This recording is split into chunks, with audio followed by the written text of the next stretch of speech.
Welcome into the Warchant.com report. Great to be with you as always. I'm Jeff Cameron. There's Tom Lang and there's Ira Schoffel. And you are you and you're watching us, and we appreciate that. Don't forget, as always, to like and subscribe, all that good stuff. Subscribe, hit the like over and over again, mash that sucker. And don't forget also about all of our other content, as of course, you can watch the Jeff Cameron Show every day. You can listen to Wake Up Warchant every day. You can listen to the pregame shows for home games, obviously, and the post-game shows for away games. That will happen as well for all games, actually. That'll happen again this week with Tom and Gene. So there we go. A lot of content there, as always. Warchant.com, articles every single day. Let's get to it. Florida State is in the win column, boys. That's something to be excited about. I guess before the season, a lot of people thought Florida State might be 4-1 at this point, I suppose. But they're not. They're 1-4. Mac Brown seems to think they're a player or two away, guys. Are they that close, Tom? Would you say that Florida State actually could be 4-1? How significant is it that they've lost so many games by that much? Are they a better team than the record, I guess? Well, you are what your record says you are. That's the old Bill Parcellsian take. I think that 3-2 is plausible given what we've seen so far this season, but I don't know about 4-1. That might be a bridge too far. The reason I think 3-2 is possible, obviously, is the Jacksonville State game. There's your one. Louisville, that first half was an abomination, and we saw a much different defense against Louisville in the second half, and it continued on into the bulk of the first half against Syracuse. So I think this team is pretty close to something around 500. 1-4 is not completely indicative. But, man, when you have the issues at quarterback and some other of these positions that we didn't foresee in preseason, it looked like they had a handle on things, and they clearly didn't. Think about the carousel that's been Mackenzie Milton, Jordan Travis back and forth. And now, of course, Jordan Travis this week is listed as the starter and the only starter. When you have those types of issues that are so fundamental, and then you don't block it up as well as we had hoped, and those guys are banged up on the offensive line, I think 4-1 is a bridge too far. Ira, I'll ask you a different question. They're in the win column. Are they any better? Are they better now than they were in week one? I think in some ways they are. I don't know if they are fundamentally as a football team. I think you look at position by position. I think the offensive line is about, what we thought they would be. I think the running backs are a little bit better than we expected. Quarterback play, as Tom said, has not been better than we expected this season. It's been worse than we expected. Receivers have not been as good as we expected. We didn't think it was going to be a great group, but I think we did think there was some chances, some reasons for some optimism if some guys broke out. It hadn't really happened. And then defensively, obviously, it's been, other than the defensive line, it's been kind of a struggle on that side of the ball. The one area where they have improved during the course of the season, though, is especially these last couple of weeks, is they've really cleaned up a lot of their mistakes, particularly this past game. They've cut down on their turnovers. They've cut down way down on the penalties the last 2 weeks. They're playing cleaner football. Now, you're playing cleaner football and you're still eking out a win against Syracuse at home. That's not a great sign. It doesn't speak to great talent on this football team. But if they can do that, if they can continue that, not shooting themselves in the foot, which was really the problem in some of those earlier games, the games you lose to Jacksonville State, you only can lose to Jacksonville State if you play terribly, and they did.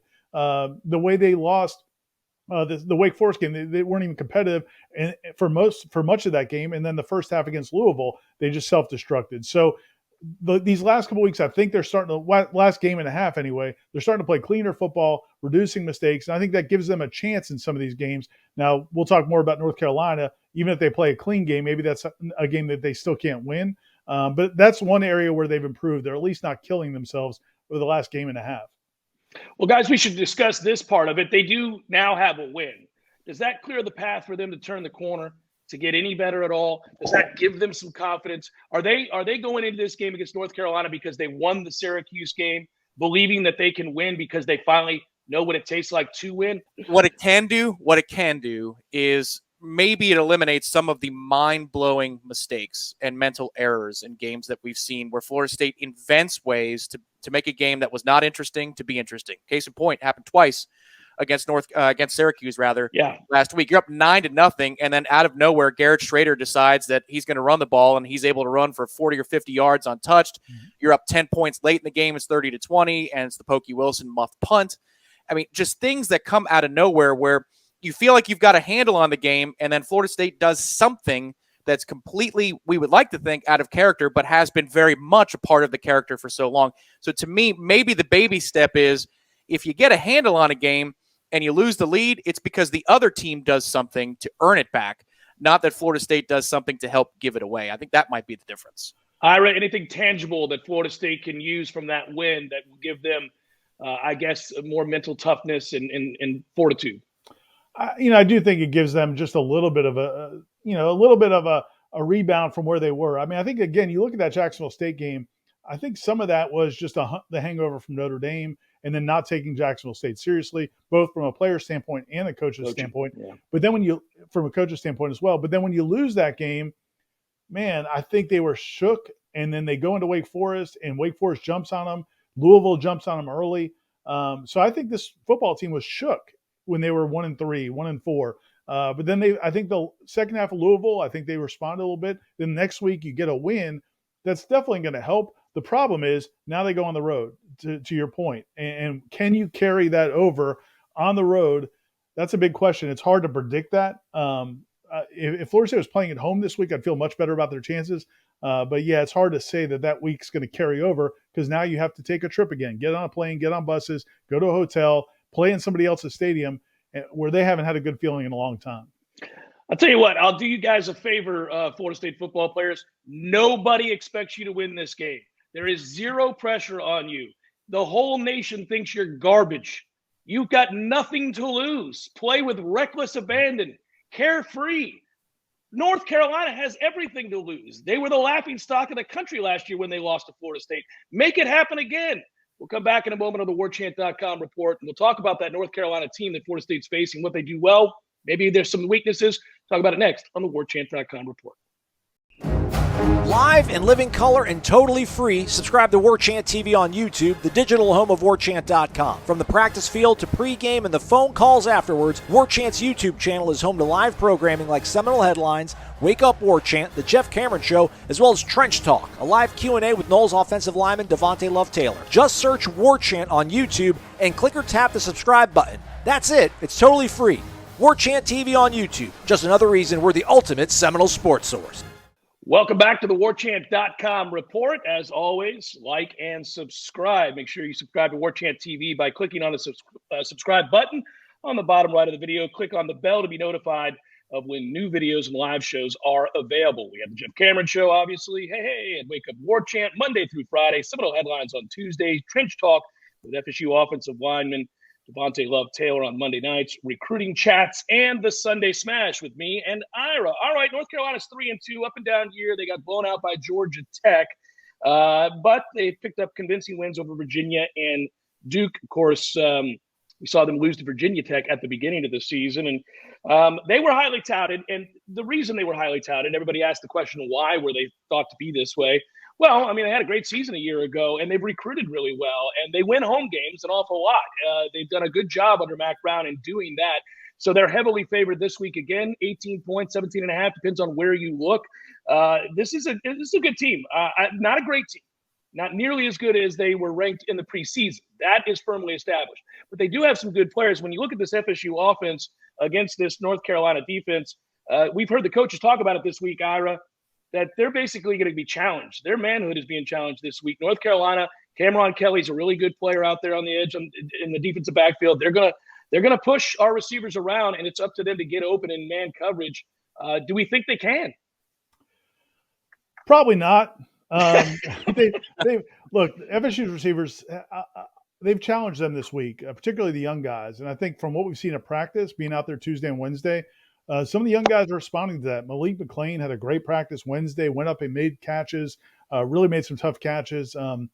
Darian Williamson, who a redshirt freshman that hasn't made a ton of plays in games, but is in that rotation, had a great practice on Tuesday.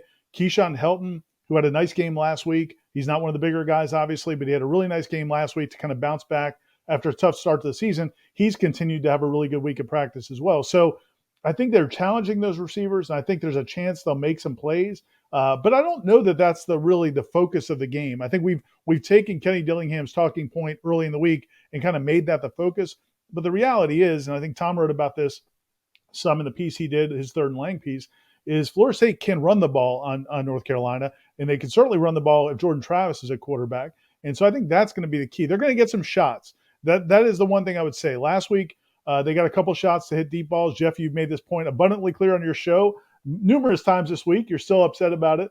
But they had some shots to hit big plays against Syracuse. They didn't do it. Now they'll have some shots in this game as well. I mean, Duke, I think, hit an 80-yard pass coming out of the half. They're going to have some opportunities to make big plays, but it's not going to be a steady game where FSU's just throwing the ball all over the lot. I think they're going to try to run the ball. If you look at North Carolina's games, Duke moved the ball on them. I know that score doesn't look like it, but Duke had some sustained drives against North Carolina's defense. Georgia Tech obviously put up a lot of points. Even Virginia got blown out by North Carolina at North Carolina, but they had some sustained drives as well. They kind of fell apart. But I think Florida State can move the ball on North Carolina, but they have to cash in on those big shots. Maybe if you just get 2 or 3 big plays from those receivers, it gives you a chance to stay in the game. But they're not going to have a huge game throwing the football.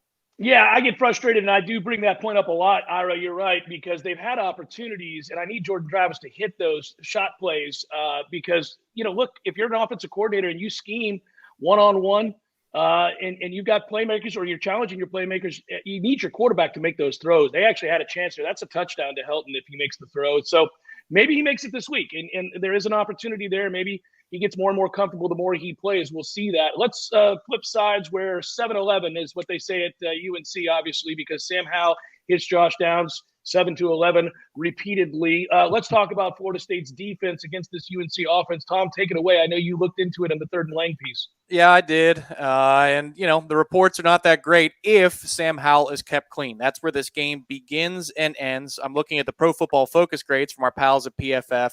When Sam Howell is kept clean in the pocket and he has time to throw, his grades are through the roof. They're in the upper 80s, which is really, really good. When he's under pressure, his grades drop down to around 50.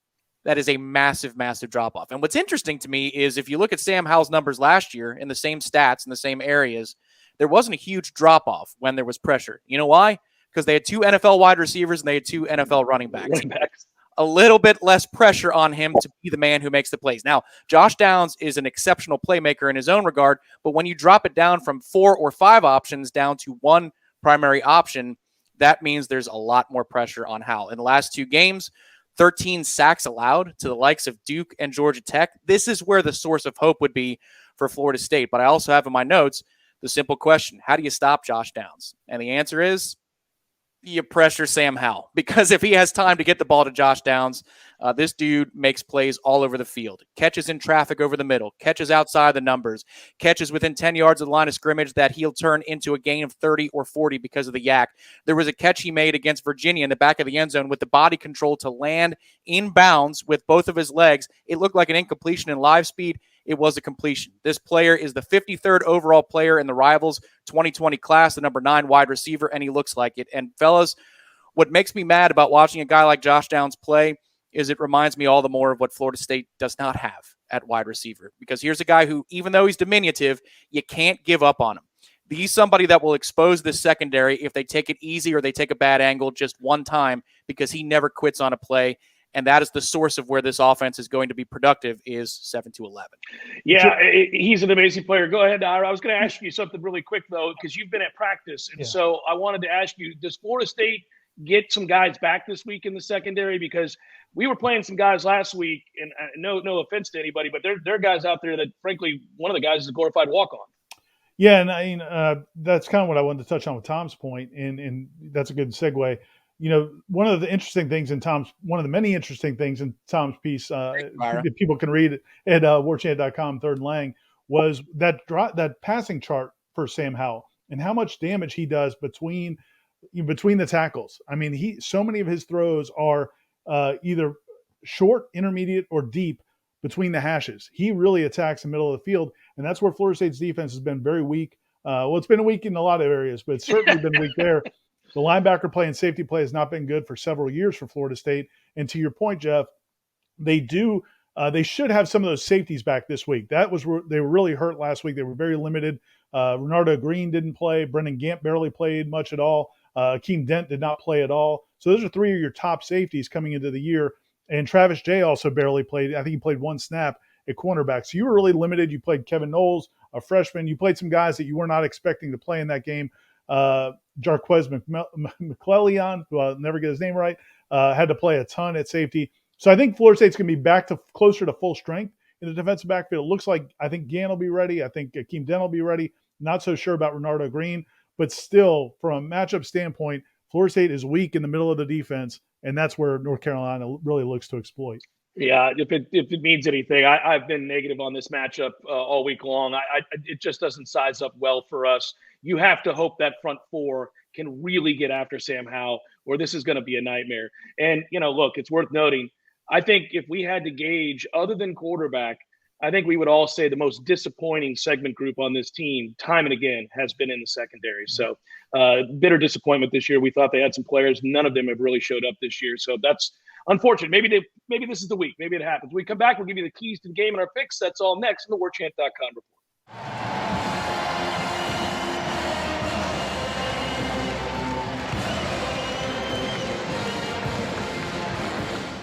Welcome back to the Warchant.com report. We'll give you the keys to the game in a second. Another reminder, the post-game show with Tom Lang and Gene Williams will come about 10 minutes after the game ends in Chapel Hill this Saturday. You're going to want to jump in, maybe ask some questions, get in the chat, do all that good stuff. Maybe they're breaking down a shocking upset for the second year in a row over North Carolina. Who knows? Also, I would invite you to watch the College Sportsbook on YouTube.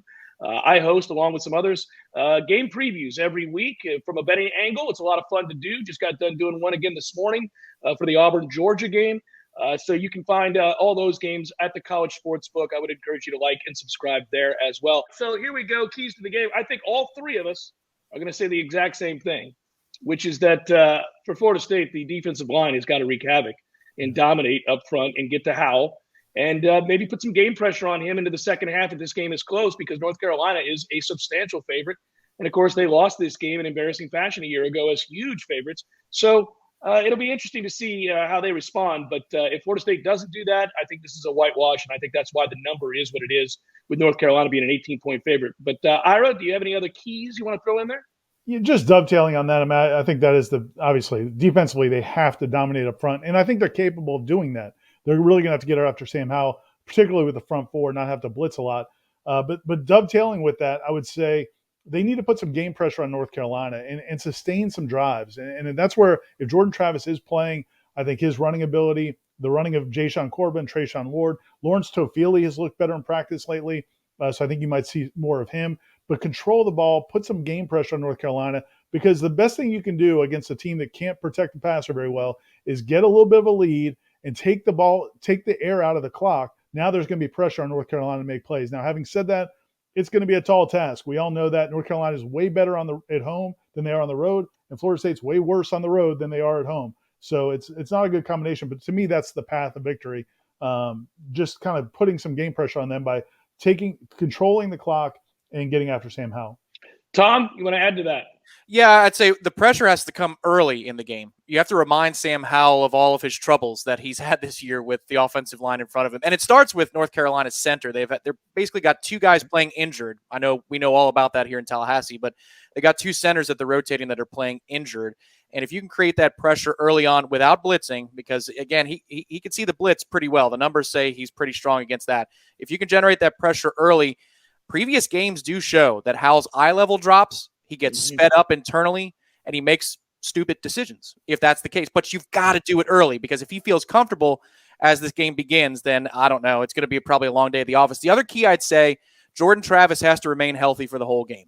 And that's a concern, no matter whether he practices 100% all week or there's limitations, no matter what it is. In games for 60 minutes, you need that guy to stay healthy, particularly in this matchup, because I'll give you a number on the way out, which is Jeff Sims. 10 carries, 128 yards, and 3 touchdowns for Jeff Sims when Georgia Tech played North Carolina. Sims didn't even start the game. So that tells me that if you're looking for another big mark in the armor of UNC, it's that they cannot stop the quarterback run as well as maybe other facets of what an offense brings to the table. When you mix that into Florida State's offensive line being problematic, yeah, Jordan Travis is going to have to scamper in this game, and hopefully he's healthy enough to do so for the full 60 minutes. I'll add to it, too. I talked about the defensive line, but to flip side here, since you're talking about Jordan Travis running, they got to block Miles Murphy. If you watch game tape or you watch North Carolina's games, Miles Murphy really flashes as a defensive tackle. He's a sophomore. He gets penetration. He leads the team in tackles for loss. He leads the team in sacks. He's a good player, and he's going to be around for another year, unfortunately. But Miles Murphy's the key, especially for this offensive line, which is struggling against pedestrian defensive linemen. I worry a little bit about that matchup. Especially in with FSU being kind of banged up on the interior of the offensive line. Mm-hmm. Those guys are playing, but they're not healthy, and he's a handful. Yeah, he's a handful. Could be problematic. Well, I think you can tell from our little keys to the game segment who we're picking. I'm going to take North Carolina. I'm going to take North Carolina big, guys. I don't like the matchup. The caveat being, can this defensive line go win us a game? Perhaps. It's a lot to ask, but they've been really good up front. I hate that they lost Briggs. I wish him well in his recovery because that was a cheap shot. And I hope that he is able to get back next year and dominate because I think he was on the path to being a real good player. But for Florida State, that group up front, Jermaine Johnson and crew have to be a wrecking crew this weekend. But I'll take North Carolina, and I'll take them to cover the game. Ira? I think the line's pretty close to where it's going to be. I like Florida State. I like North Carolina to win 37-21. I think Florida State has a chance. I think Tom's mapped it out in the third line piece. There are some ways that Florida State can maybe pull off this upset, but it's hard to predict. I mean, especially being on the road and some of these matchups. So I think North Carolina 37-21. Yeah, you got to bank on a few things in order to win on the road. That's being detail sound. What does that mean? Turnover margin and special teams. Florida State has not proven to be consistent in those areas, and I think I'm putting that kindly. And you have to be able to stop what the opposition does best, and I don't know that the secondary can stop the aerial attack for North Carolina. But the one thing I would say is North Carolina hasn't played a whole lot of good teams so far this season. It's a theme in the ACC. You take a look at the other schedule. That's every week, Tom. That's every week. Anybody playing anybody in this country. My God, who are they playing? I think this pass rush might be the best they've seen so far this season, so that gives me hope that Florida State may cover but not win. So I'll say 31-21 North Carolina.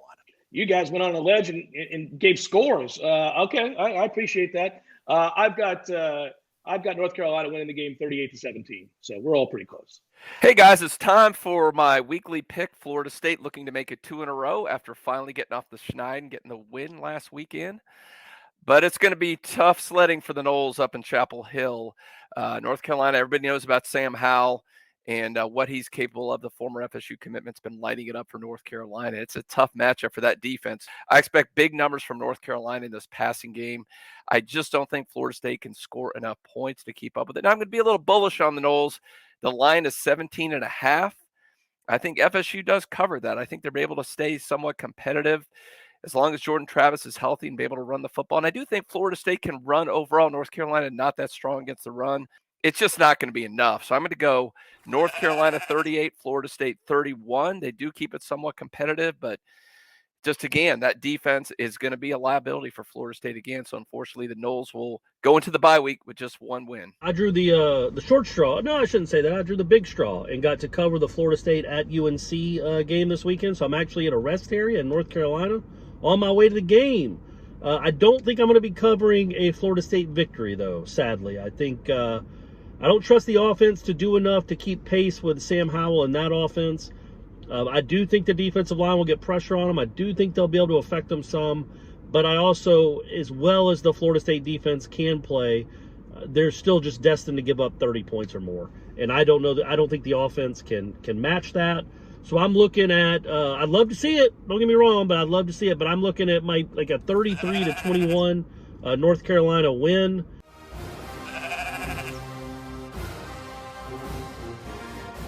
Disrespectful. Absolute disrespect. 17.5-point underdogs. You know what kind of teams lose by 17.5 points or more? Teams that quit. Teams that mail in. Teams that got no heart. This team doesn't quit. Remember? Don't pat us on our back for fighting. We do that. That's the baseline. That's the standard. They're going to lose, though. They're going to lose by 2 scores, probably. At least. 37-27 North Carolina. All right. Be good for Ira and for Tom. And our thanks to Azon as well. And our thanks to you. I'm Jeff. Be good, everybody. Go Noles.